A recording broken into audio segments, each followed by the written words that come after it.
Hello बच्चों। तो कल क्या पढ़ा था अपन ने?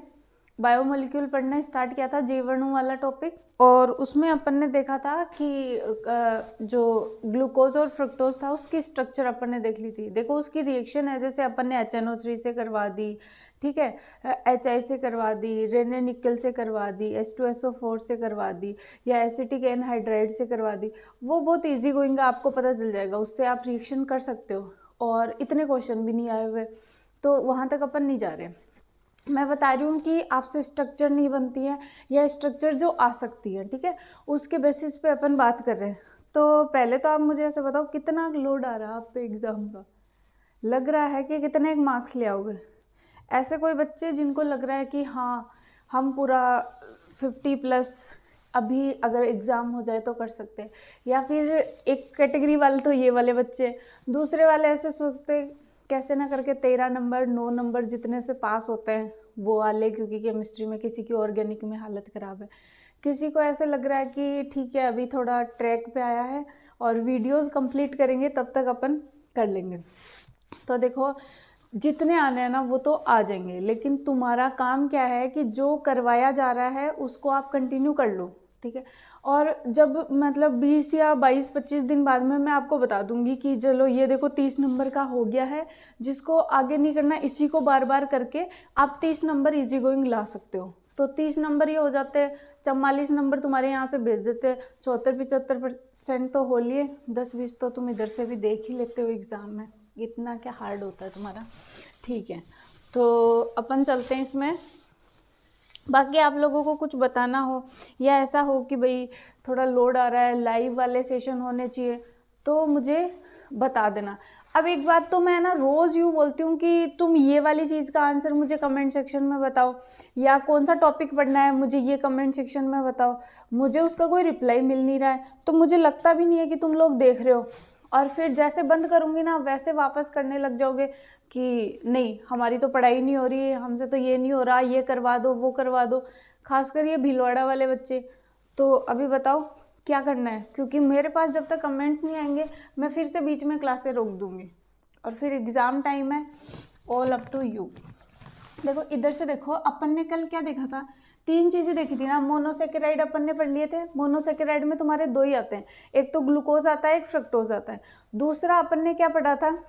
और देखो क्लास से बोरिंग होती है तो भी आप मुझे बता दिया करो, क्योंकि मुझे इतना ना तो समझ आ रहा है ना मुझे ऐसे मजाक वजाक करने आ रहे हैं। मैं आपको तुमको चीज़ें ऐसे जो तुम्हारे एग्जाम पॉइंट ऑफ व्यू से ज़रूरी है वो मैं तुमको करवा सकती हूँ, ठीक है। बाकी तो कोशिश करेंगे। दूसरा क्या होता है कि डाइसेकेराइड, तो डाइसेकेराइड अपन ने 2 पढ़ा है, 3 पढ़े हैं सॉरी। माल्टोज, तो माल्टोज किससे से बनता था? अल्फा डी ग्लूकोज और अल्फा डी ग्लूकोज से बनता था, ठीक है। फिर दूसरा क्या था? लैक्टोज, लैक्टोज से किससे बनता था? अल्फा लैक्टोज तो बीटा से बनता था, बीटा डी ग्लूकोज और बीटा डी गैलेक्टोज, ठीक है। उसमें थोड़ा सा ये वाला चेंज कर लेना कि बीटा डी गैलेक्टोज था वो पहले आएगा, बीटा डी ग्लूकोज बाद में आएगा, क्योंकि पहले बाद में वाला अपन ऐसे देखते थे कि 1,4 ग्लाइकोसिडिक लिंकेज करेंगे ना, तो जो ये था गैलेक्टोज था उसका 1 कार्बन और ग्लूकोज था उसका 4था कार्बन आएगा, ठीक है। और उसके बाद में एक और कौन सा था ये आप मुझे बता दो, ठीक है। माल्टोज हो गया, लैक्टोज हो गया, और कौन सा रह गया था तो सही एक, अच्छा सुक्रोज था। तो सुक्रोज वाला तो तुमको सबको आता ही है, ग्लूकोज और फ्रक्टोज से बनता है, अल्फा डी और बीटा डी ग्लूकोज और फ्रक्टोज से बनता है, 1-2 लिंकेज इसमें होगा। आज अपन पॉलीसेकेराइड करेंगे। तो पॉलीसेकेराइड देखो बहुत सिंपल से तुम्हारे 3 पॉलीसेकेराइड दे रखे हैं, इसमें 1-1 नंबर के क्वेश्चन भी आ सकते हैं, और बड़े वाले क्वेश्चन तो इसमें से अभी तक तो आए ही नहीं है, 1-1 नंबर वाले ही मुझे लगता है जहाँ तक आएंगे। तो एक तो तुम्हारे स्टार्च है, ठीक है। दूसरा तुम्हारे एक दे रखा है ग्लाइकोजन, ठीक है। तीसरा तुम्हारे दे रखा है सेल्यूलोज। तो इससे क्या समझ में आता है कि जब प्लांट में स्टोर होता है ना फूड, जो अपन खाते हैं प्लांट से, या जो प्लांट में स्टोरेज होता है वो तो किस में होता है? स्टार्च के रूप में होता है। क्या होता है? पादपों में संचय या फिर स्टोरेज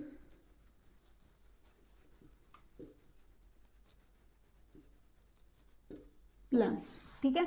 फिर ग्लाइकोजन का क्या होता है, ग्लाइकोजन का होता है स्टोरेज इन ह्यूमन, या अपन में जो अपन खाना खाते हैं फिर जो अपन में स्टोर होता है वो किसके रूप में होता है, ग्लाइकोजन। फिर सेल्यूलोज, ये तो पादपों में पाया जाता है, तुमको सबको पता है, ठीक है। ये वाला किससे मिलके बनेगा, स्टार्च वाला, ठीक है। तो इसको तुम ध्यान रखना कि ये दो फॉर्म में पाया जाता है अपने पास, एक को कहते हैं एमाइलोपेक्टिन, एमाइलोज, और एक अमाइलो,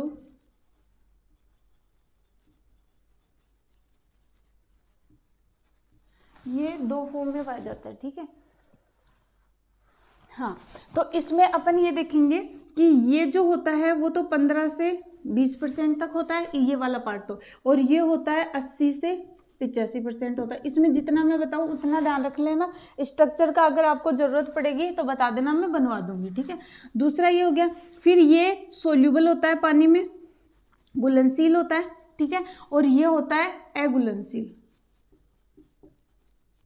दुल्हन हो गया है लेकिन घुलन ही है ये, ठीक है, ये घुलनशील हो गया, ठीक है।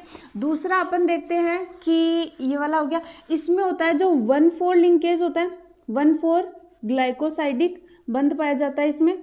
और इसमें क्या पाया जाता है, जैसे ऐसे होगी ना कि यहाँ से एक ग्लूकोज का मॉलिक्यूल, यहाँ से एक ग्लूकोज का मॉलिक्यूल, तो ये तो 1,4 से जुड़ेंगे, लेकिन एक इसमें ब्रांचिंग भी होती है, ये तो सिर्फ एक लेयर में होता है, ठीक है, और इसमें ब्रांचिंग भी होती है। तो ये अगर एक लेयर में, तो ये भी किससे होगा, 1,4 ग्लाइकोसाइडिक लिंकेज से ही होगा, ठीक है। और ब्रांच में जो जुड़ेगा ना, अब ये वाला जुड़ेगा तो ये इसके 1 वाला काम में आएगा और इसका इससे 6 वाला काम में आएगा। तो ब्रांच में कौन सा बॉन्डिंग होगा, 1,6 ग्लाइकोसाइडिक बॉन्डिंग होगा। देखो अमाइलोज 15 से 20% होता है, ये 80 से 85% होता है, ये घुलनशील होता है, ये अघुलनशील होता है, इसमें 1,4 ग्लाइकोसाइडिक लिंकेज होता है, और इसमें 1,4 ग्लाइकोसाइडिक लिंकेज होता है एक में, और फिर ब्रांचिंग होती है 1,6 ग्लाइकोसाइडिक लिंकेज से, ठीक है। अब ये जुड़ने वाले, जैसे ये वाला मॉलिक्यूल, ये वाला मॉलिक्यूल, ये वाला मॉलिक्यूल होते कौन से हैं, तो इसमें ये मॉलिक्यूल होते हैं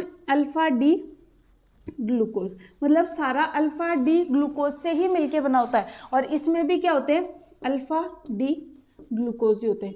अब मुझे बताओ अल्फा तो कहाँ लगाते थे तुम, डी कहाँ लगाते थे, और ग्लूकोज की स्ट्रक्चर क्या होती थी, साथ साथ फिर से दिमाग में बिठाओ ताकि तुम्हारे ये क्या हो जाए, ध्यान में रहे, ठीक है। ये वाला चीज कंप्लीट हुआ। उसके बाद में अपन देखते हैं, ऐसे कंपैरिजन कर करके लिख लेना, बहुत इजी हो जाएगा, और इसको एक बार बना लोगे ना तो स्ट्रक्चर बनाने में भी मजे आने लग जाएंगे, तुमसे बन जाएंगी ये वाली स्ट्रक्चर, क्योंकि अपन ने मोनोमर की स्ट्रक्चर कैसे बनती है वो सीख ली थी। अब अपन देखते हैं ग्लाइकोजन। तो ग्लाइकोजन होता है ना, वो ये होता है अमाइलोपेक्टिन, इसको तुम लिख सकते हो अमाइलोपेक्टिन जैसा ही ये होता है, ठीक है। और लेकिन इसमें देखो, इसमें लिंकेज भी होता है और इसमें ब्रांचिंग भी होती है, इसमें भी लिंकेज भी होता है और इसमें ब्रांचिंग भी होती है, लेकिन क्या होता है, अमाइलोपेक्टिन से भी ज़्यादा ब्रांचिंग होती है इसमें। तो इसमें ब्रांच मतलब ये आपस में बहुत ज़्यादा जुड़े हुए रह जाते हैं, ठीक है। इसमें बहुत अच्छे से ब्रांचिंग होती है, ये वाली चीज़ ध्यान में रखना। और ये वाला अल्फा डी ग्लूकोज है, तो ये भी कैसा, किसका बहुलक हो जाएगा, अल्फा डी ग्लूकोज का ही क्या हो जाएगा, बहुलक हो जाएगा, ठीक है। मैं कल कह रही थी अपने अल्फा डी वाले ही ज़्यादा काम में आते हैं। अब अपन देखते हैं सेलुलोज, ठीक है। तो सेलुलोज में होता है बीटा डी ग्लूकोज का, ये क्या होता है, बहुलक होता है, ये प्लांट्स में पाया जाता है, ठीक है। और इसमें भी क्या होगा, बीटा डी ग्लूकोज में 1,4 लिंकेज ही होगा। तो आपके क्वेश्चन क्या आ सकता है कि सेल्यूलोज किसका बहुलक है, ठीक है, ये आ सकता है। ग्लाइकोजन किसका बहुलक है, ये क्वेश्चन आ सकता है 1 नंबर में। स्टार्च किसका बहुलक है, ये क्वेश्चन आ सकता है। इसमें ये ब्रांचिंग कौन सी होती है, इसमें लिंकेज कौन से होते हैं, बॉन्ड कैसे पाए जाते हैं, ये वाला क्वेश्चन आ सकता है। अमाइलोपेक मतलब स्टार्च ज़्यादा वो होता है, क्या कहते हैं इसको, स्टार्च में ज़्यादा ब्रांचिंग होती है या ग्लाइकोजन में ज़्यादा ब्रांचिंग होती है, तो कहाँ कराओगे, ग्लाइकोजन, क्योंकि अमाइलोपेक्टिन में ही ब्रांचिंग होती है और इसमें अमाइलोपेक्टिन से भी ज़्यादा ब्रांचिंग होती है, इसमें भी हो जाती है ब्रांचिंग। ये इसमें ऐसे ही पाया जाता है 1,4 लिंकेज होता है ब्रांचिंग में भी और बॉन्डिंग में भी, ठीक है। तो ये वाली चीज़ आपको ध्यान में रखनी है। तो ये हो गया आपका पॉलीसेकेराइड कंप्लीट। तो इसके साथ साथ मोनोसेकेराइड कंप्लीट हो गया, डाइसैकेराइड कंप्लीट हो गया और पॉलीसैकेराइड कंप्लीट हो गया, जो क्वेश्चन पूछ सकते हैं। बाकी स्ट्रक्चर का तो तुम जब तक बोलोगे नहीं मैं तुमको बना बना के नहीं बताऊंगी, बाकी मैं ऐसे प्रैक्टिस करवा दूंगी, वरना तुम बुक में देख लेना। अगर तुमको मोनोमर बनाना आ गया है तो तुम खुद से भी प्रैक्टिस कर सकते हो, ठीक है। उसके बाद में अब मुझे बताओ, आपके 3 पोर्शन थे, एक तो कार्बोहाइड्रेट था, उसके बाद में कौन सा था, एक अच्छा 4 पोर्शन है तुम्हारे, एक विटामिन भी दे रखा है और उसके बाद में एक क्या दे रखा है, प्रोटीन दे रखा है और एक और दे रखा है तुम्हारे न्यूक्लिक एसिड दे रखा है, ठीक है। तो अपन पहले बात करते हैं जो प्रोटीन होती है उसकी अपन बात करेंगे। तो प्रोटीन में क्या होता है, जैसे आपको पूछे कि प्रोटीन किससे मिलके बना होता है, तो जैसे अपन ने बोला कि कार्बोहाइड्रेट किससे मिलके बने होते थे, मोनोमर से बने होते थे। मोनोमर क्या होते हैं, ग्लूकोज फ्रुक्टोज ये वाले होते हैं। तो प्रोटीन किससे मिलके बनी होती है, तो प्रोटीन बनी होती है, वो बनी होती है एमिनो एसिडों से, ठीक है। अब एमिनो एसिड कैसे होते हैं, अब इसमें जो ऐसे पूछ सकता है, कार्बोहाइड्रेट में ऐसे मेज का क्वेश्चन भी आ सकता है कि एक साइड दे दिया कार्बोहाइड्रेट दे दिया, एक एमिनो एसिड दे दिया, फिर न्यूक्लिक एसिड दे दिया, फिर इनके मोनोमर पूछ सकता है या फिर इनमें बॉन्ड के नाम पूछ सकता है। तो कार्बोहाइड्रेट में बॉन्ड का नाम क्या है, ग्लाइकोसाइडिक लिंकेज। अब देखते हैं, अपन पढ़ते हैं प्रोटीन, ठीक है। तो प्रोटीन पढ़ोगे तो इसका मोनोमर या एकलक, मोनोमर को ही क्या कहते हैं, एकलक, कि उसी को अपन बार बार रिपीट करें तो बहुत सारी लंबी चेन बन जाए, तो इसका मोनोमर होता है, उसको अपन क्या कहते हैं, अमीनो एसिड, अमीनो अम्ल, या इसी को ही कह देंगे अमीनो एसिड, ठीक है। ये वाली चीज समझ में आ गई आपको। अब अपन देखते हैं कि अमीनो एसिड दिखता कैसा है, बनता कैसा है, कितने प्रकार के अमीनो एसिड होते हैं और जो अपने काम के अमीनो एसिड कौन से होते हैं, मतलब आवश्यक कौन से होते हैं, अनावश्यक कौन से होते हैं। वैसे तो 2 ऐसे दे रखा, आवश्यक कौन से, अनावश्यक कौन से, फिर भी तुम ध्यान रख सकते हो, ठीक है। तो इसमें तुम देखो कि अमीनो एसिड को अपन बनाएंगे कैसे, इधर से ही बनाना शुरू करना। जैसे इधर बनाना NH2, फिर बनाना कार्बन। आपको पता है कार्बन की वैलेंसी या संयोजकता कितनी होती है, 4, तो इसके 4 बनाने हैं अपन को। एक साइड NH2 बना दिया, एक साइड क्या बना दो, कार्बोक्सिलिक एसिड बना दिया, ठीक है। ये अमीनो ग्रुप आ गया। एक साइड ये R जोड़ दो और एक साइड क्या जोड़ दो, हाइड्रोजन। ये क्या हो गया, कोई भी अमीनो एसिड है ये, ठीक है।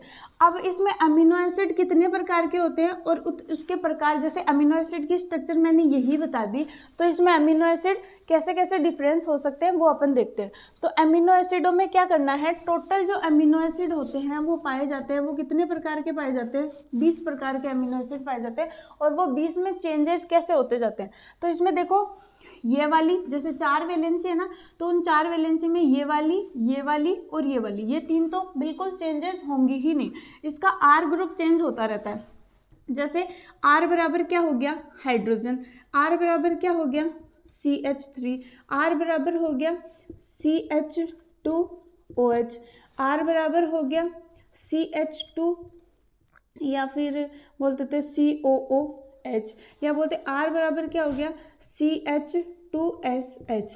ऐसे R बराबर जैसे जैसे बदलते जाओगे इनके नाम, जैसे इसको क्या कहते हैं, इसको क्या कहते हैं, इसको क्या कहते हैं, इसको क्या कहते हैं, इसको क्या कहते हैं, ऐसे आपकी बुक में पूरी टेबल बना के दी हुई है। और उनको जैसे इनमें से क्वेश्चन या तो आएगा, नहीं आएगा तो 1 नंबर का आएगा और 20 को रटना तुम्हारे लिए पॉसिबल होगा नहीं। तो तुम अगर पूरे 56 नंबर नहीं लाना चाहते, 50 तक भी आए तो भी चलेगा, तो ये वाली चीज़ छोड़ सकते हो, क्योंकि तुमसे 20 रटोगे तब तक बहुत टाइम लग जाएगा, ठीक है। तो इसमें या फिर आए भी ना क्वेश्चन, जरूरी नहीं आए। जैसे R बराबर H आ गया तो इसको अपन बोल सकते हैं ग्लाइसिन, और जो ग्लाइसिन होता है वो सबसे सिंपलेस्ट अमीनो एसिड होता है, ठीक है। तो इसमें आपको R के जैसे जैसे आप चेंज करते जाओगे, जैसे 4-5 तो मैंने ही लिख दिए, और वैसे तुमको कितने लिखने हैं, 20 लिखने हैं, और 20 के आधार पे इनके 20 नाम होते हैं, ठीक है। जैसे ट्रिप्टोफेन होगा, टायरोसिन होगा, मिथ्योनिन होगा, प्रोलिन होगा, ग्लूटामिक एसिड हो जाएगा, ये वाली सारी चीज़ें इसमें चेंज होती जाएंगी। तो ये R के बेसिस पे तुमको क्या करने हैं, इसके चेंजेस करने, ये वाली चीज़ समझ में आ गई। उसके बाद में, और ये मैं जो टेबल दी हुई है वो आपकी बुक में दी हुई है, उसको आप देखते रहना। ये आपसे याद हो तो 2-5 बार लिख लिख के ट्राई करना, बना लोगे, इतना भारी भी नहीं हो पाएगा, लेकिन आपको लगभग 2-3 घंटे इसको पूरी टेबल को याद करने में लग जाएंगे, और अगर कोशिश करोगे तो बहुत इजी गोइंग हो जाएगा, ठीक है। तो ये तो मोनोमर है, लेकिन इसमें ऐसा कैसे बनता है कि ये ऐसे एक एमिनो एसिड एक एमिनो एसिड एक एमिनो एसिड जुड़ते जुड़ते बहुत लंबी चेन बनेगी, और उसी को अपन फिर क्या कर देंगे, प्रोटीन कह देंगे, ठीक है। तो अब तुम देखो, जैसे एक अमीनो एसिड अपने पास ये बना हुआ है, दूसरा एमिनो एसिड में बना देती हूँ कि इसमें बॉन्ड कौन सा होता है वो दिखाने के लिए। तो वापस ऐसा का ऐसा एमिनो एसिड बना देती हूँ, जैसे ये NH2 हो गया, यहाँ पे आ गया C, यहाँ पे आ गया, जैसे इस R की जगह में लिख देती हूँ हाइड्रोजन, ले लिया मैंने, और इस R की जगह में ले लेती हूँ CH3, 2 अलग अलग एमिनो एसिड हो गए मेरे पास, ठीक है। ये हाइड्रोजन एज इट इज रहेगा, फिर C डबल बॉन्ड O, और यहाँ पे क्या रहेगा, OH। अब इसको अगर मैं खोल के लिखूँ तो ये NH और ये इधर क्या आ जाएगा, H, ठीक है। ये अलग अमीनो एसिड है, यहाँ से यहाँ तक का, ये अलग अमीनो एसिड है अपने पास, समझ में आ रहा है। तो इसमें से जो पहला अमीनो एसिड है उसका तो क्या जाएगा, OH, और जो दूसरा अमीनो एसिड है उसका क्या जाएगा, हाइड्रोजन, और किसका लॉस कर देंगे, ये पानी का मॉलिक्यूल का लॉस कर देंगे, और जो बॉन्ड बनेगा वो कैसे बनेगा देखना, वापस इसको एज इट इज लिखते जाओ, NH2 C, इसके हाइड्रोजन जुड़ा हुआ है, और एक क्या जुड़ा हुआ है, CH3, फिर ये क्या बचा, C डबल बॉन्ड O, ये बाहर निकल गया, ये बाहर निकल गया, आगे क्या बचा, NH, और इसके बाद में क्या बचा, C, इसका हाइड्रोजन ही है, इसके दोनों 2 हाइड्रोजन है, CH2 कर दिया, और फिर यहाँ क्या आ जाएगा, CO, और यहाँ क्या आ जाएगा, OH। तो ये वाला जो बॉन्ड बना है उसको अपन क्या कह देंगे, पेप्टाइड बॉन्ड। इस बॉन्ड का क्या नाम है, पेप्टाइड बॉन्ड। तो प्रोटीन बनने के लिए अमीनो अम्लों के बीच में कौन सा बंध पाया जाता है, पेप्टाइड बॉन्ड। हिंदी में भी इसको यही बोलेंगे, पेप्टाइड बंध, ठीक है। ये वाली चीज समझ में आ गई। फिर इसमें एक चीज होता और आती है, एक को तो बोलते हैं अपन नाइट्रोजन सीरा। देखो अब इधर से भी आके कोई दूसरा एमिनो एसिड जुड़ेगा तो इसका हाइड्रोजन गायब हो जाएगा, और इधर से आके दूसरा एमिनो एसिड जुड़ेगा तो इसका क्या गायब हो जाएगा, OH गायब हो जाएगा, ठीक है। तो ये आगे जुड़ने के लिए अभी अपन ने डाइपेप्टाइड ही बनाया, इसलिए ये बनाया, बाकी ये वाली चीज आ जाती है। तो एक तरफ तो इसका क्या रहेगा, नाइट्रोजन एंड रहेगा, और दूसरा एंड क्या बोलेंगे, कौन सा एंड, कार्बन वाला एंड बोलेंगे। तो इसको तो बोलते हैं नाइट्रोजन सीरा, N सीरा, और इसको बोलते हैं C सीरा, ठीक है। ये वाली चीज समझ में आ गई। अब अगर N सीरा लेफ्ट में है, मेरे लेफ्ट में है ये, तो N सीरा अगर लेफ्ट में आ रहा है तो इस अमीनो अम्लों को तुम क्या बोलोगे, L अमीनो अम्ल या L प्रोटीन वाली चेन, ठीक है। और अगर N सीरा राइट में आ रहा है तो उसको आप क्या बोलोगे, D। तो L याद रख लो, N लेफ्ट में है तो उसको लेफ्ट फॉर क्या आ जाएगा, L, और लेफ्ट में है क्या, N है, ठीक है। ये वाली चीज पेप्टाइड से आपको समझ में आ गई होगी। अब इसमें आगे क्या दे रखा है, इसमें और ये पूछता है कि जैसे प्रोटीन है, प्रोटीन में कौन कौन से बॉन्ड पाए जाते हैं। एक क्वेश्चन आपके ये दे रखा है कि इंसुलिन जो अमीनो अम्ल होता है उस इंसुलिन जो प्रोटीन होती है उस इंसुलिन प्रोटीन में कितने अमीनो अम्ल पाए जा सकते हैं, ठीक है। ये क्वेश्चन बहुत बार आता है। तो आपको क्या ध्यान रखना है कि इंसुलिन जो प्रोटीन है उसमें कितने अमीनो अम्ल करने हैं, 51, कितने, 51 अमीनो एसिड किसमें पाए जाते हैं, इंसुलिन नाम की जो प्रोटीन होती है उसमें पाए जाते हैं, ठीक है। ये वाली चीज आ गई आपको। फिर उसमें आप देखोगे ये वाला चीज 1 नंबर में पूछा हुआ भी है, जब अपन क्वेश्चन करेंगे तो देख लेंगे, लेकिन तुम अभी यहाँ ध्यान रखोगे कि इंसुलिन में कितना पाया जाता है, 51 अमीनो एसिड पाया जाता है, ठीक है। ये तुम कर दोगे। उसके बाद में अपन देखते हैं कि प्रोटीन कितने प्रकार की होती है, ठीक है। तो प्रोटीन होती है, प्रोटीन को अपन कहते हैं 1 डिग्री प्रोटीन होगी, 2 डिग्री प्रोटीन होगी, फिर अपन कह देते हैं 3 डिग्री प्रोटीन होगी, और फिर अपन कह देते हैं 4 डिग्री प्रोटीन होगी। ये 4 डिग्री की 4 प्रोटीन अपने पास पाई जाती है। अब 1 डिग्री में क्या पाया जाता है, 1 डिग्री वाली जो प्रोटीन है वो तो ऐसे पाई जाती है, जैसे एक अमीनो एसिड, इससे बॉन्ड बन गया दूसरा अमीनो एसिड, तीसरा अमीनो एसिड और चौथा अमीनो एसिड। मतलब इसमें और कोई लिंकेज नहीं होता, सिर्फ इसमें कौन सा बंध पाया जाता है, पेप्टाइड बंध। तो अगर आ जाए कि 1 डिग्री प्रोटीन कौन सी होती है, तो आपको क्या करना है, जिसमें सिर्फ अमीनो एसिड एक सरल रेखा में जुड़े हुए होंगे, सिंपल लाइन में जुड़े हुए होंगे, और उनमें जो बॉन्ड पाया जाएगा वो सिर्फ कौन सा बॉन्ड पाया जाएगा, पेप्टाइड बॉन्ड ओनली 1 डिग्री में प्रेजेंट होता है। ठीक है, समझ में आ गया। अब इसमें क्या होता है कि जो जैसे मानो कि ये वाला था 1 डिग्री वाला, और ये ऐसे हो जाए, थोड़ा थोड़ा इसमें क्या हो जाए, कुंडलन आना या ऐसे चक्कर खाना ये अगर शुरू हो जाए, तो अपन इसमें कौन सा बॉन्ड इसमें अगर थोड़ा थोड़ा बॉन्ड बनना शुरू हो जाए तो इसको अपन क्या बोल देंगे, 2 डिग्री प्रोटीन बोल देंगे। और इसमें क्या पाया जाता है, हाइड्रोजन बॉन्डिंग और आ जाती है। मतलब पेप्टाइड बॉन्ड तो होता ही है, और उसके साथ साथ इसमें क्या हो जाती है, पेप्टाइड बॉन्ड के साथ साथ इसमें हाइड्रोजन बॉन्डिंग और पाई जाती है। ठीक है, तीसरा अपन देखते हैं कि 3rd डिग्री प्रोटीन कौन सी होती है। तो 3rd डिग्री प्रोटीन होती है ना, उसमें 4 प्रकार के बॉन्ड पाए जाते हैं। जैसे हाइड्रोजन बॉन्ड हो गया, ठीक है, फिर इसमें डाइसल्फाइड बॉन्ड हो गया, हाइड्रोजन बंध लिख दोगे, डाइसल्फाइड बंध लिख दोगे। तीसरा इसमें आप क्या लिख सकते हो, वंडरवाल बंध लिख देना, वंडरवाल बॉन्डिंग भी हो सकती है। और चौथा इसमें क्या हो सकता है, विद्युत आकर्षण बल भी हो सकता है। जो आपके फिजिक्स का जो चैप्टर है ना, इलेक्ट्रोस्टैटिक फोर्स, तो वो बल भी इसमें पाया जा सकता है। तो इसको मैं लिख सकती हूँ इलेक्ट्रोस्टैटिक फोर्स। और ये ऐसा ही होता है, बस इसमें ये जो बॉन्डिंग होते हैं ना, ये ऐसे ऐसे ऐसे ऐसे ये वापस कुंडलन होने लग जाएगी। मतलब ये ऐसे ऐसे ज़्यादा कुंडलन दिखा देगी, और इसमें बीच बीच में ये ज़्यादा बॉन्डिंग हो जाएगी। उसको अपन क्या बोल देंगे, 3 डिग्री बोल देंगे। ठीक है, अब 4 डिग्री में, और इसके एग्जाम्पल भी देख लेना। इसमें जो 3 डिग्री में आएंगे ना, वो इसको अपन 3 डिग्री वाली को 2 कैटेगरी में डिवाइड कर देते हैं। ठीक है, एक तो हो जाएगी रेशेदार वाली, मतलब रेशों के रूप में पाई जाएगी वो, और एक को अपन बोल देंगे गोलिकाकार, मतलब जो गोल हो जाती है वो।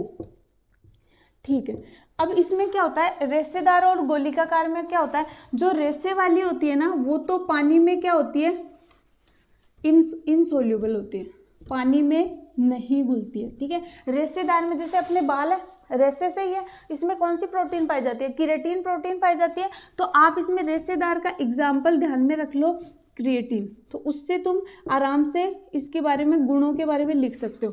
तो तुम मुझे बताओ, जो क्रिएटिन वाली है, पानी है, बाल कभी पानी में घुलता है, नहीं घुल पाता, तो ये रेशेदार कैसी है, इनसोल्यूबल वाली होगी। ठीक है, फिर उसके साथ में अपन लेते हैं कि इसमें कौन कौन से बॉन्ड पाए जाते हैं। तो इसमें ये 2 बॉन्ड पाए जाते हैं, और ये पेप्टाइड बॉन्ड तो होता ही है। तो इसमें ये 3 वाले बॉन्ड पाए जाएंगे, हाइड्रोजन बॉन्ड होगा, डाइसल्फाइड बॉन्ड होगा, और पेप्टाइड बॉन्ड होगा। इसके नीचे लिख लेना। ठीक है, एग्जाम्पल क्या लिख लेना, बालों की प्रोटीन या क्रिएटिन प्रोटीन। फिर अपन पढ़ते हैं कि गोलिकाकार प्रोटीन। तो गोलिकाकार प्रोटीन में क्या होगा, और ये एंजाइम के रूप में जो काम में आता है, वो भी कौन आता है, 3 डिग्री प्रोटीन ही काम में आती है। तो इसके अंदर तुम लिख लेना एल्बुमिन, इसका एग्जाम्पल। एल्बुमिन तुम बताओ कौन सी होती है, किस में पाई जाती है, अंडों में पाई जाती है। ठीक है, तो अंडों में जो वो पीला रंग का पदार्थ होता है, वो ही क्या होता है, एल्बुमिन होती है। और अगर कभी ऑमलेट वगैरह बनाने हैं, तो अंडे का आप ऐसे करके उसमें मिक्स करोगे, तो जो येलो वाला पार्ट आता है, फिर वो एंड में जाके उस वाइट वाले पार्ट में या पानी में वो घुल जाता है। तो ये घुल जाएगा, तो इसको अपन क्या बोल देंगे, घुलनशील या सोल्यूबल बोल देंगे। ठीक है, और ये गोलिकाकार होते हैं, और इसमें ये 4 बॉन्ड पाए जाते हैं। पेप्टाइड होता ही है, उसके साथ साथ ये 4 बॉन्ड होते हैं, और ये कौन सी होती है, गोलिकाकार प्रोटीन होती है। ठीक है, ये वाली चीज समझ में आ गई होगी। फिर अपन बोलते हैं कि अब 4 डिग्री में क्या करेंगे ऐसा नया। 4 डिग्री में जो नया होगा ना, वो ये होगा कि इसमें तो एक ही प्रोटीन चेन थी, चेन यही चल रही है, बस इसमें बॉन्ड चेंज होते जा रहे हैं। लेकिन इसमें क्या होती है, इसमें प्रोटीन चेन ही कितनी हो जाती है, प्रोटीन चेन ही इसमें अपन को तुम कितनी ले सकते हो, 2 या 2 से भी ज़्यादा ले सकते हो। और इसका एग्जाम्पल जैसे हीमोग्लोबिन होता है, अपने ब्लड में पाया जाता है। ठीक है, और इसका एक एग्जाम्पल इंसुलिन भी लिख सकते हो, एल्बुमिन के साथ साथ इंसुलिन भी इसी का एग्जाम्पल है। और इंसुलिन में कितने अमीनो एसिड पाए जाते हैं, 51 अमीनो एसिड पाए जाते हैं, एनसीईआरटी का क्वेश्चन है। और इसमें क्या होता है, जो हीमोग्लोबिन होता है वो कैसा होता है, 4 डिग्री होता है। ठीक है। और फिर इसमें क्या आ जाता है कि हीमोग्लोबिन को तुम इसका कौन कौन सी इसमें 2 प्रोटीन चेन होती है, तो अल्फा और बीटा 2 चेन होती है, अल्फा भी 2 होती है और बीटा भी 2 होती है, लेकिन 2 प्रकार की होती है। तो अल्फा 2 बीटा 2 किसका फॉर्मूला होता है, हीमोग्लोबिन का फॉर्मूला होता है। तो आई होप आपको यहाँ तक प्रोटीन समझ में आई होगी। फिर एक होता है कि प्रोटीन के बारे में और क्या पूछ सकता है, तो प्रोटीन के बारे में पूछने के लिए आपको ऐसे पूछ सकता है कि प्रोटीन के विकृतीकरण को समझाए, ठीक है। ये बहुत बेसिक सा क्वेश्चन है, बहुत बेसिक सा क्वेश्चन है, लेकिन ये बहुत बार आया हुआ है। तो प्रोटीन के विकृतीकरण को तुम समझाना कि जैसे मानो 3 डिग्री प्रोटीन है, ठीक है, इसको मैं थोड़ा सा टेम्परेचर दूंगी और जैसे मैं इसको टेम्परेचर दूंगी इसके ये बॉन्ड टूट जाएंगे, ठीक है। और जैसे इसके बॉन्ड टूटेंगे, जो प्रोटीन का नेचुरल काम था ना जो वो कर सकती थी, जैसे एंजाइम के रूप में हो या कुछ कोई पदार्थ बना रखा हो, वो वाली चीज़ ये खत्म हो जाएगी इसके अंदर से। जैसे बाल को जलाने पे कैसा होता है, तुम समझ सकते हो, देख लेना जला के। फिर होता है कि गोलिकाकार प्रोटीन में तो एल्बुमिन होता है, अंडे वाला। अंडे को जब ऑमलेट बनाओगे तो ताप दो, तो एल्बुमिन में भी तुमको विकृतीकरण दिख जाएगा। तो विकृतीकरण का अगर क्वेश्चन आ जाए, या डीनेचुरेशन कहेंगे उसको इंग्लिश में, तो उसका क्वेश्चन आ जाए तो तुमको क्या करना है, हीट देनी है उसको, टेम्परेचर देना है, और जो भी उसमें बॉन्ड है वो खत्म कर देना है, और जो भी उसकी नेचुरल स्ट्रक्चर है उसको तुमको क्या कर देना, खत्म किया। तो ये हो गया तुम्हारा प्रोटीन खत्म, ठीक है। उसके बाद में अब बताओ नेक्स्ट क्या बचा है, विटामिन। विटामिन में तुमको एक टेबल दे रखी है और मैंने इसी चैनल पे एक शॉर्ट बना के भी डाल रखी है, उसमें प्रोटीन विटामिन के बारे में ही बता रखा है कि कौन सी विटामिन कहाँ काम में आती है। तो वो वाला भी आप जाके देख सकते हो, वो ही देख लेना। उसमें विटामिन 1 मिनट में सारी विटामिन खत्म हो जाएगी। प्लस उसमें एक चीज़ और है जो मैं आपको बता देती हूँ। जो विटामिन, ऐसे तो बहुत सारे पूछेंगे कि जैसे विटामिन सी किससे मिलता है, तो सी तुमको पता है कि खट्टों से मिलता है। सी की कमी से क्या हो जाता है, मरोड़ पड़ना स्टार्ट हो जाता है, ठीक है। नहीं, वो तो B6 से होता है, पैराडॉक्सिन जिसका नाम होता है। और एक क्या होता है तुम्हारे ना, ये ऐसे पूछेगा कि जैसे विटामिन B2 है, उसका नाम क्या होता है, विटामिन का राइबोफ्लेविन, या जैसे ऐसे दे दिया कि B12 का नाम क्या होता है, ठीक है। B12 से क्या होता है, पर्नेसिस एनीमिया होगा उसकी कमी से। फिर पूछेगा कि विटामिन B6, तो उससे मरोड़ पड़ना स्टार्ट हो जाएगा, ठीक है। और क्या पूछ सकता है, जैसे विटामिन ए, ठीक है। तो विटामिन ए को तुम क्या कहोगे, जिससे रतौंधी रोग हो जाता है। ये वाली चीज़ आपको ध्यान में रखनी है। और इसका जो दूसरा नाम है ना वो भी ध्यान रखना है। जैसे एक आ जाएगा विटामिन डी, तो विटामिन डी का सोर्स होता है सन होता है, ये सबको पता होगा। दूसरा तुम ये ध्यान में रख सकते हो कि रिकेट्स रोग हो जाता है, और मतलब हड्डियाँ कमज़ोर हो जाएंगी। और फिर एक होता है कि इसका नाम क्या होता है, विटामिन D12 का, सॉरी विटामिन डी का। तो ये तुमको नाम भी सारे ध्यान में रखने हैं, और एक इसका काम भी ध्यान रखना है, सोर्स भी ध्यान रखना है, ठीक है। तो ये वाला आप पूरी उस टेबल से देख लेना, बार बार बनाने जितना टाइम भैया नहीं है, ठीक है। एक विटामिन से जो बेसिक एक एक नंबर में क्वेश्चन पूछ सकते हैं, वो ऐसे पूछ सकते हैं कि सोल्यूबल मतलब पानी में घुलनशील कौन सी है और वसा में घुलनशील कौन सी है, ठीक है।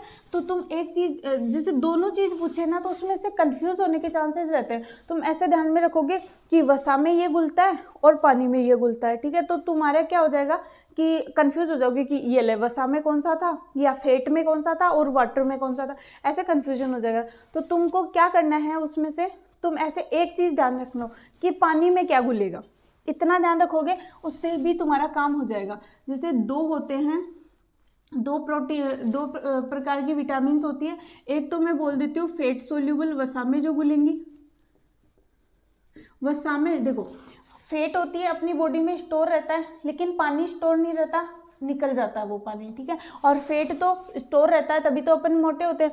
तो मतलब आपको एक ऐसे घुमा के क्वेश्चन पूछेगा तो ऐसे पूछ सकता है कि बॉडी में स्टोरेज कौन सी होती है और बॉडी में बाहर कौन सी निकल जाती है। या फिर ऐसे भी पूछ सकता है कि अगर पानी की लॉस ज़्यादा हो गया, मतलब स्वेटिंग ज़्यादा हो गई, पसीना ज़्यादा आ गया, या टॉयलेट ज़्यादा आ गया, ठीक है, या वोमिटिंग ज़्यादा हो गया, या लूज मोशन हो गए, तो कौन सी विटामिन की कमी होने की पॉसिबिलिटी रहती है। तो जो पानी में घुली हुई है वो पानी के साथ बाहर निकल जाएंगी, तो उन्हीं की कमी होगी। ये वाले क्वेश्चन भी तुमको ऐसे पूछ सकता है। एक होता है वाटर सोल्यूबल,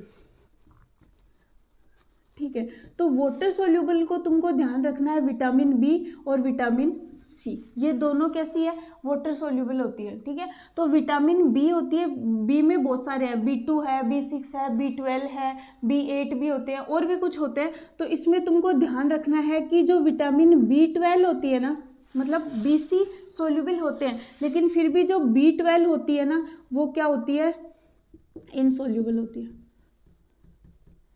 या एघुलनशील होती है। मतलब सारे BC घुलनशील होते हैं, लेकिन फिर भी कौन घुलनशील नहीं होता, विटामिन B12 घुलनशील नहीं होता, और ये घुलनशील होते हैं। तो ये पानी के साथ बाहर निकलेंगे, इनमें ही हमारी बॉडी में इनकी ही कमी होगी, ठीक है। और इसमें ध्यान रख लेना vitamin A, vitamin D, vitamin E, vitamin K, ठीक है। इसमें से ये ध्यान रखना आंखों के लिए कौन सी जरूरी है, इनफर्टिलिटी के लिए कौन सी जरूरी है, मतलब बांझ के लिए, बांझ कौन से आ जाती है, बांझपन कौन सी विटामिन की कमी से आ जाती है, और अपनी RBC के लिए कौन सी जरूरी है। ये आप वो टेबल पढ़ लेना, उसमें सारी एज इट इज दी हुई है, ठीक है। यहाँ वही टेबल बनाऊंगी तो टाइम ज़्यादा वेस्ट हो जाएगा, ये वाली चीज़ बस ये ध्यान रखना। पानी में कौन सी घुलेगा, BC घुलेगा, ठीक है। और BC में भी कौन नहीं घुलेगा, B12 नहीं घुलेगा, ठीक है।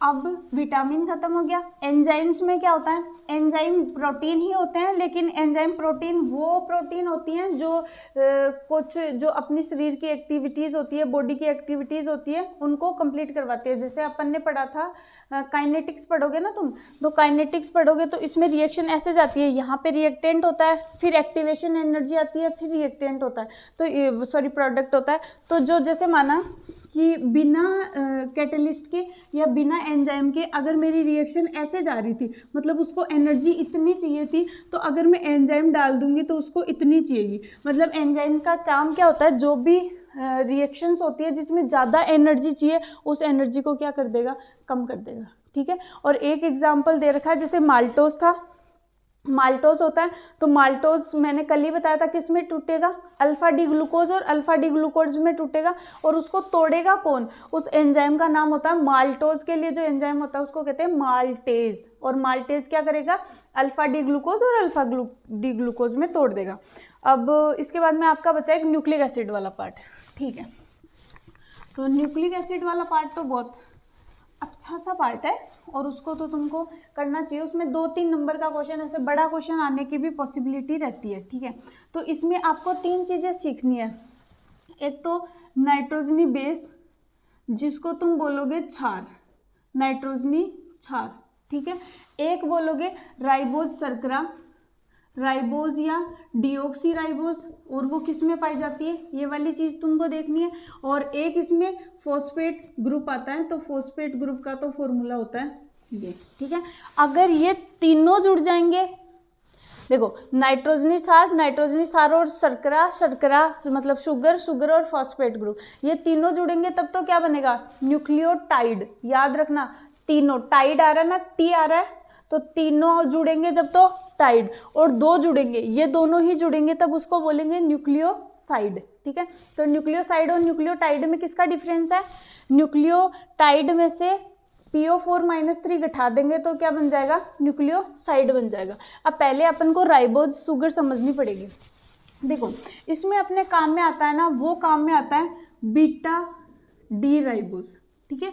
तो ये वाली जो राइबोज होता है ना, उसकी स्ट्रक्चर बनाती हूँ मैं पहले बीटा की। तो बीटा में पहला कार्बन किधर आना चाहिए, लेफ्ट में आना चाहिए, क्योंकि अल्फा में किधर आता था, इधर, ठीक है। बाकी 3 को ये बना दो, मतलब राइबोज है तो इसमें कितने कार्बन है, 5 कार्बन है, ये ध्यान रखना। 1 कार्बन हो गया, 2 कार्बन हो गया, 3 कार्बन हो गया, 5वां कार्बन ये हो गया।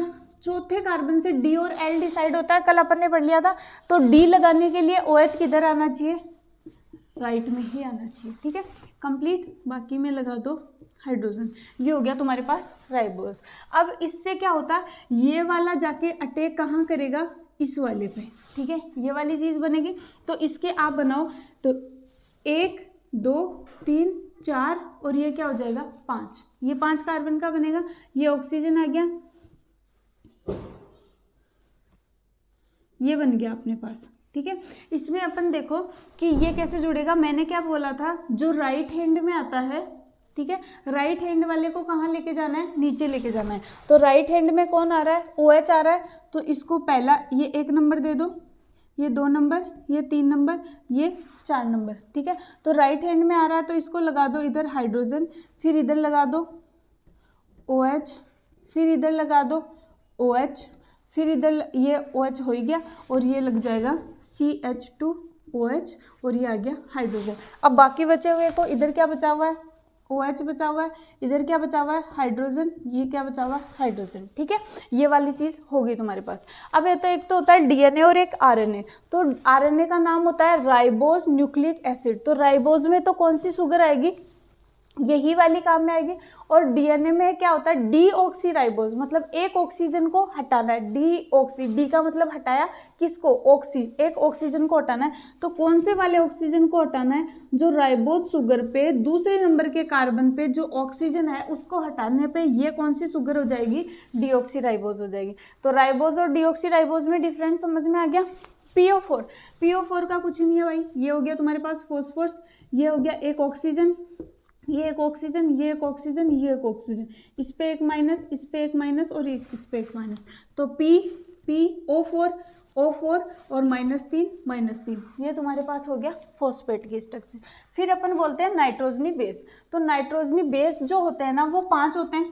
पहले ध्यान रखना, नाइट्रोजनी बेस कितने होते हैं, 5 होते हैं। लेकिन DNA में भी 4 पाए जाते हैं और RNA में भी 4 पाए जाते हैं। तो मैं DNA के लिख देती हूँ और एक RNA के लिख देती हूँ। देखो साइटोसिन इसमें भी पाया जाएगा, ग्वानोसिन भी इसमें पाया जाएगा।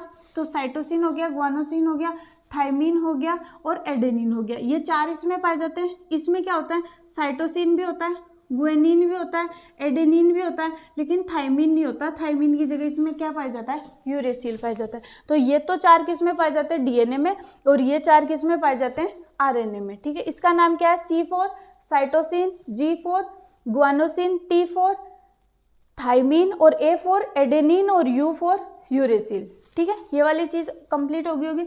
उसके बाद में अपन देखते हैं, एक चीज और पूछ सकता है, हाँ, एक आता है प्यूरिन, 2 में डिवाइड करते हैं अपन नाइट्रोजनी सार को, और एक होता है पायरिमिडीन, ठीक है। तो जो प्यूरिन होते हैं ना वो 2 होते हैं, एक तो होता है A होता है, एक T होता है, सॉरी, और एक होता है U। और ये पायरिमिडीन जो होते हैं ना वो 2 होते हैं। साइटोसिन, सही तो बना रही हूँ क्या,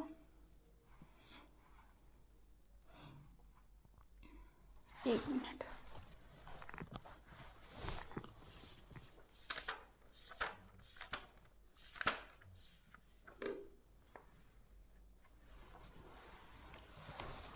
ये हो गया उल्टा। देखो प्यूरिन में एडेनिन होता है और ग्वानिन होता है, ठीक है। और साइटोसिन, इसमें पिरिमिडिन में क्या होता है, साइटोसिन होता है और यूरेसिल होता है और थाइमिन होता है। तो ये 3 तो है, पायरिमिडिन और प्यूरिन में होते हैं 2, ठीक है। अब इनकी स्ट्रक्चर अपन को बनानी है, तो स्ट्रक्चर बनाने के लिए तुम क्या करोगे, स्ट्रक्चर भी पूछ सकते हैं इनकी, ऐसे बोल देगा एक एक नंबर में प्यूरिन की स्ट्रक्चर बनाओ, पायरिमिडिन की स्ट्रक्चर बनाओ, या साइटोसिन की स्ट्रक्चर बनाओ, या क्या होता है इसका, एक जो बच गया उसकी भी स्ट्रक्चर बनाओ। ऐसे स्ट्रक्चर वाइज भी क्वेश्चन आ सकता है। तो मैं एक तो बेसिक स्ट्रक्चर बताती हूँ कि प्यूरिन की स्ट्रक्चर बेसिक क्या होता है, फिर इसके ऊपर जुड़ेगा क्या वो तो तुम ध्यान में रख लोगे, ठीक है। तो बेसिक स्ट्रक्चर बनाने के लिए देखो, प्यूरिन होता है ना, उसमें 2 रिंग आएंगी, यहाँ भी इसमें 2 ही आ रहे हैं ना, तो इसमें रिंग भी कितनी आएंगी, 2। और जो पायरिमिडिन होगा, ऐसे नहीं कि इसमें अब 3 आ रहे हैं तो इसमें रिंग 3 आएगी, बस एक का ध्यान में रखो। पायरिमिडिन आएगा, उसमें रिंग कितनी आएगी, 1 रिंग काम में आएगी, ठीक है। तो अब देखो इसमें 2 कौन से थे, A था और G था। अब इसमें रिंग बनाएगा कैसे, देखो यहाँ नाइट्रोजन बनाओ, 2 कार्बन बनाओ, 1 कार्बन 2 कार्बन, फिर यहाँ पे नाइट्रोजन बनाओ, ठीक है। फिर 1 कार्बन बनाओ और फिर यहाँ पे क्या बनाओ, नाइट्रोजन बनाओ, फिर वापस 1 कार्बन बनाओ और यहाँ पे क्या बनाओ, नाइट्रोजन बनाओ, और इन दोनों के बीच में भी 1 कार्बन से जोड़ दो। क्या किया मैंने, पहले नाइट्रोजन, फिर 2 कार्बन, फिर नाइट्रोजन, फिर 1 कार्बन, फिर नाइट्रोजन, फिर 1 कार्बन, फिर नाइट्रोजन, फिर 1 कार्बन, फिर नाइट्रोजन, और ये दोनों जो हैं उनको आपस में जोड़ दो। ठीक है, अब देखो क्या बननी है, एक तो 6 कार्बन की रिंग बननी चाहिए, एक 5 की, तो एक 6 कार्बन नहीं मतलब 6 मेंबर की, तो 1 2 3 4 5 6 हो गया। और इधर देखो 1 2 3 4 और 5, मतलब सही बनाया अपन ने। ठीक है, अब देखो एक तो डबल बॉन्ड यहाँ आएगा, एक डबल बॉन्ड यहाँ आएगा, एक एक एक छोड़ के लगा दो, एक एक इधर आएगा। ठीक है, फिर इनका नंबरिंग करेंगे तो कैसा आएगा, ये 1 नंबर आएगा, ये स्पेशल है, मैं मेरी मर्जी से नहीं कर रही हूँ, इनकी नंबरिंग ऐसे ही होनी है, 1 नंबर, ये 2 नंबर, ये 3 नंबर, ये 4, ये 5 और ये 6, फिर ये 7, ये 8 और ये 9। तो ये तो हमारे पास क्या होगी, प्यूरिन। और इसकी ये वाली 6 नंबर वाली इधर बना दो, उसको अपन क्या कर देंगे, पायरिमिडिन। तो इसमें बनाओ 6 नंबर वाली तो तुम बना ही दोगे, ये नाइट्रोजन एक छोड़ के, ये नाइट्रोजन, फिर ये, फिर ये, फिर ये और फिर, ठीक है, 1 2 3 4 5 और 6। तो कहाँ कहाँ था, यहाँ था, यहाँ था और यहाँ था। और नंबरिंग कैसे करोगे, 1 नंबर, 2 नंबर, 3 4 5 और ये 6। ठीक है, ये वाला आपको करना है, ये वाली चीज़, मतलब ये प्यूरिन बनाना सीख गए, ये पायरिमिडिन बनाना सीख गए। अब मैं इसमें बता देती हूँ कि अगर तुमको एडेनिन बनाना है इसमें, या फिर तुमको इसमें क्या बनाना है, ग्वेनिन बनाना है। तो इसमें एडेनिन जब तुम बनाओगे तब तो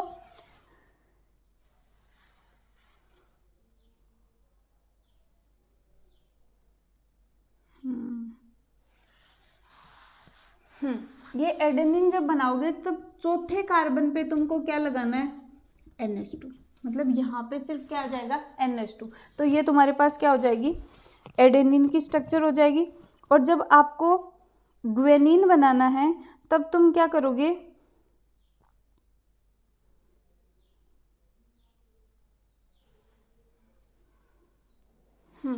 तब तुम क्या करोगे, ये वाला जो 6th नंबर का कार्बन है उस पे तो लगाओगे NH2, और जो 4th नंबर का कार्बन है उस पे लगाओगे C डबल बॉन्ड O, ये वाली चीज़ बनेगी। ठीक है, और पायरिमिडिन में क्या करना है, जब तुम साइटोसिन बनाओगे, जब तुम साइटोसिन बनाओगे तब तो तुमको क्या करना है, 1 नंबर 2 और 3, तो 4 नंबर पे तुमको क्या करना है, NH2।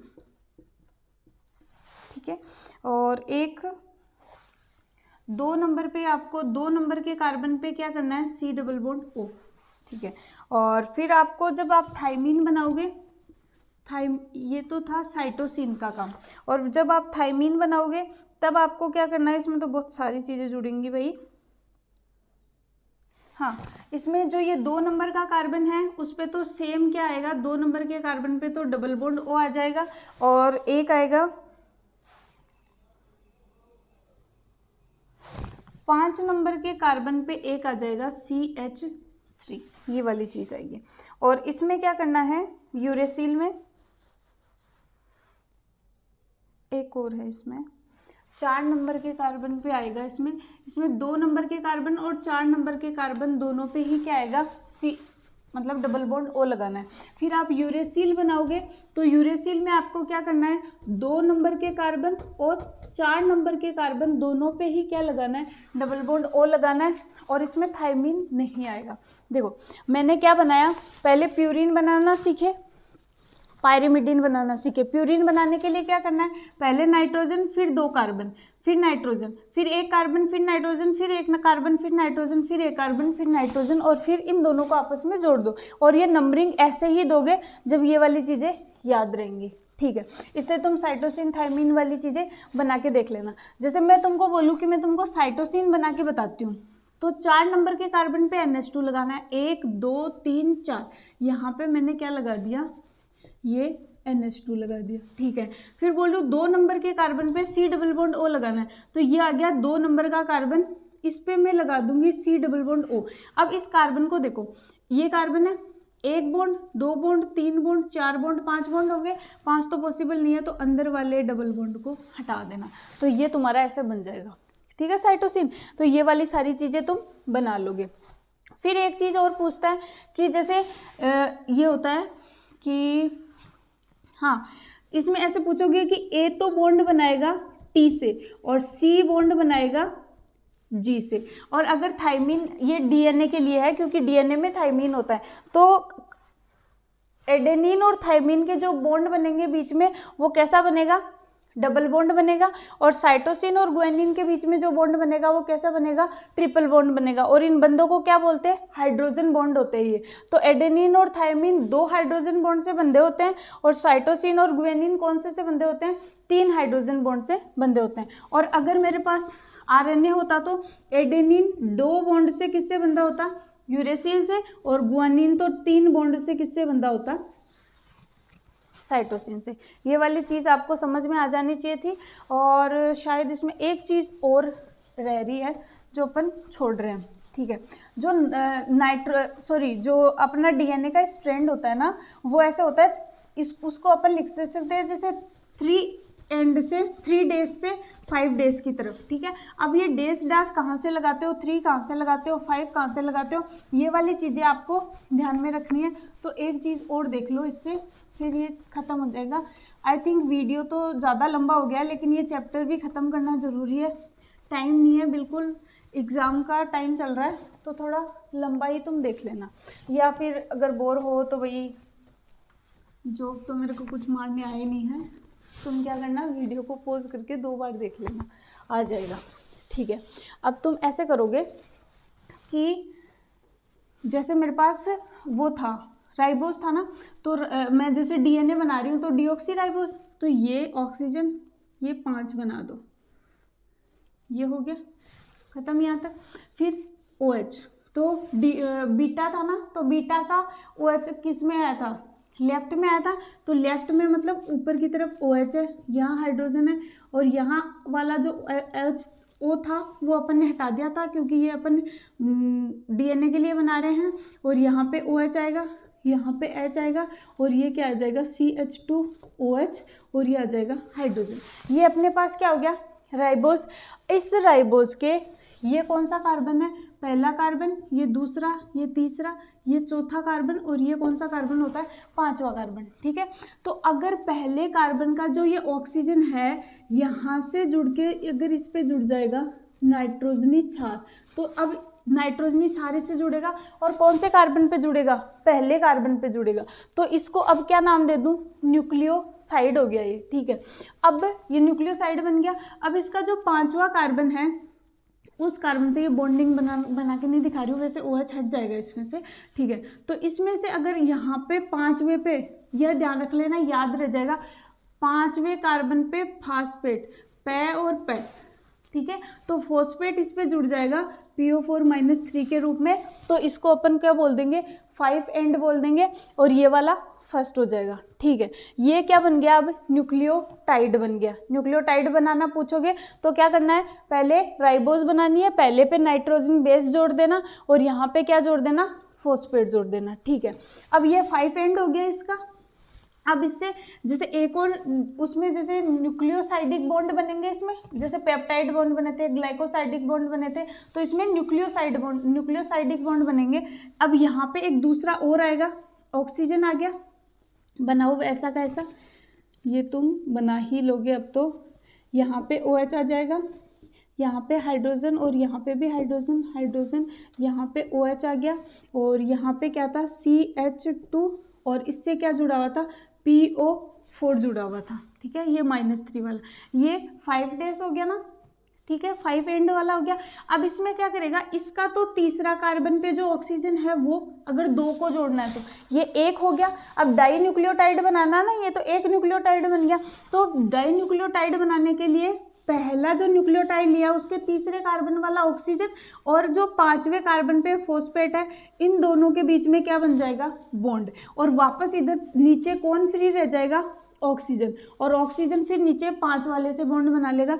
और ये कौन से एंड का है, तीसरे एंड का है, ठीक है। और यहाँ पे तुम चाहो तो क्या जोड़ देना, नाइट्रोजनी क्षार जोड़ देना। तो तुम देखो स्टार्ट चाहे कितना ही लंबा बना लो, पहला स्टार्ट होगा वहाँ से 5 एंड रहेगा, और एंड होगा वहाँ पे क्या रहेगा, 3 एंड रहेगा। तो जो नाइट्रोजन का जो एक स्ट्रैंड होगा ना, वो ऐसे होगा 5 डेज से 3 डेज की ओर, और ये 2 आपस में जुड़े रहते हैं। जैसे मैंने यहाँ बोल दिया गुआनिन, यहाँ बोल दिया एडिनोसिन, यहाँ बोल दिया थाइमिन, यहाँ बोल दिया साइटोसिन, ठीक है। और ये 5 डेज से 3 डेज की तरफ दे दिया। तो मैं ऐसे पूछूंगी कि मुझे दूसरा वाला बताओ कि कैसे चलेगा। तो देखो 5 डेज से शुरू हुआ है और चल किधर रहा है, 3 डेज की तरफ, मतलब इसकी डायरेक्शन भी पूछ सकता है। तो कैसे बनानी है, 5 डेज से 3 डेज की तरफ होती है इसकी डायरेक्शन। फिर दूसरा उल्टा बनाना है, इधर 5 डेज वाला आएगा और इधर कौन सा आएगा, 3 डेज वाला आएगा। फिर ये पूछेगा कि ये नाइट्रोजनी क्षार दे दिए तो दूसरे का नाइट्रोजनी क्षार बताओ, और 5 डेज से 3 डेज वाला दिया तो उल्टा जोड़ना है, ठीक है। देखो ग्वानिन से कौन जुड़ेगा, मैंने क्या बोला था, साइटोसिन जुड़ेगा, और कितने बॉन्ड से जुड़ेगा, 3 से। और एडेनिन से कौन जुड़ेगा, थाइमिन जुड़ेगा, और कितने बॉन्ड से जुड़ेगा, 2 बॉन्ड से। तो यहाँ क्या लगाऊं, 3 बॉन्ड लगा के साइटोसिन, यहाँ 2 बॉन्ड लगा के थाइमिन, यहाँ 2 बॉन्ड लगा के एडेनिन, और यहाँ पे 3 बॉन्ड लगा के ग्वानिन। तो ये वाला दिया हुआ है, तो ये वाला तुम बना सकते हो। समझ में आ गया। और ये कैसी होती है, डबल हेलिक्स मॉडल होता है और द्विकुंडलिनी होती है। ये अब बना लेना यार, ये ऐसे ही बनेगा मेरे से, ऐसे होता है। तो एक को अपन 5 डेज से ये 3 डेज बना, तो ये 3 डेज से किधर बन जाएगा, 5 डेज। और इधर जो बीच में होते हैं ना, वो यहाँ कितने जुड़े हुए हो सकते हैं, इन दोनों के बीच में ऐसे जो जुड़े हुए हैं वो कितने स्ट्रैंड जुड़े हो सकते हैं, 10 जुड़े हो सकते हैं। और एक कुंडलन की जो लंबाई होती है ना 10 की, जो 10 जुड़ेंगे, मतलब इस एंड से लेके इस एंड की लंबाई वो कितनी होती है, 3.4 एंगस्ट्रॉम होती है, ठीक है। तो अगर तुमको ऐसे पूछ ले कि इन दो के बीच की लंबाई बताओ कितनी होती है, मतलब ऐसे 10 जुड़े हुए हैं, तुम ही देखो 10 के बीच की जो लंबाई होती है वो 3.4 एंगस्ट्रॉम होती है ना। तो एक के बीच के, मतलब इन दोनों के बीच की जो लंबाई होगी वो कितनी हो जाएगी, 3.4 एंगस्ट्रॉम बटा 10, तो कितनी हो जाएगी, 0.34 एंगस्ट्रॉम। कर लोगे ये वाला। पूरे एक कुंडलन के बीच में होगी 3.4 एंगस्ट्रॉम, और 2 के बीच की होगी, उनको क्या बोलेंगे, 0.34 एंगस्ट्रॉम। और एंगस्ट्रॉम होता है, 1 एंगस्ट्रॉम बराबर होता है 10 की पावर माइनस का 10 मीटर, ठीक है। तो मीटर में पूछे तो ऐसे लिख देना। ये वाली चीज़ तुम बनाई लोगे, ऐसे करके इसको बनाई लोगे। और फिर एक और होता है इसका प्रतिकृतिकरण, मतलब ऐसे बोलते हैं। तो इसमें क्या होता है कि डीएनए होता है ना, उस डीएनए से बनता है आरएनए, ठीक है। आरएनए बनाता है, और आरएनए क्या बनाता है, प्रोटीन बनाता है, ठीक है। और एक डीएनए से क्या बना सकता है, डीएनए भी बना सकता है। देखो इसको मैं तुमको अलग से बता देती हूँ, ये वाला तुम गोच पोच कर जाओगे, और इसको तुम बार बार बनाओगे ना भाई, तो तुम बहुत इजी गोइंग इसको बना लोगे, ठीक है। अभी तो मैं इसको एक और करके बना देती हूँ, बस ये लास्ट लाइन है और कुछ नहीं है, तुम फटाफट कर लोगे। आज तुम्हारे 2 चैप्टर खत्म हो जाएंगे, और आज अपना दिन है 6, ठीक है। तो तुम देखो, जैसे ये हो गया डीएनए, डीएनए से तुम बनाओगे आरएनए, और आरएनए से तुम बनाओगे प्रोटीन। ये एक मॉडल होता है, एक साइंटिस्ट ने दिया था, मैं नाम तो भूल रही हूँ उसका, ठीक है। फिर एक डीएनए से डीएनए भी बन सकता है, ठीक है।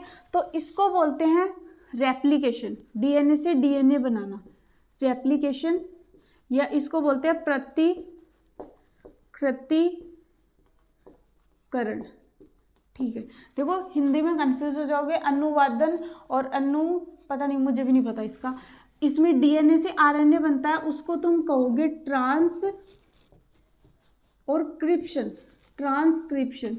डीएनए से आरएनए बनने को क्या बोलोगे, ट्रांसक्रिप्शन। और आरएनए से प्रोटीन बनने को तुम क्या बोलोगे, ट्रांसलेशन। याद रख लेना, ये पूछ सकता है एग्जाम में 1-1 नंबर में। तो डीएनए से डीएनए बनने को रेप्लिकेशन, डीएनए से आरएनए बनने को ट्रांसक्रिप्शन, और आरएनए से प्रोटीन बनने को ट्रांसलेशन, ठीक है। तो आपका ये सारा जो बायोमोलिक्यूल वाला चैप्टर था कंप्लीट हो गया है, और इसको याद कर लेना, ठीक है। बाकी कुछ रह गया हो कमी इधर उधर की तो तुम मुझे सजेस्ट कर देना, अपन चेंज कर लेंगे।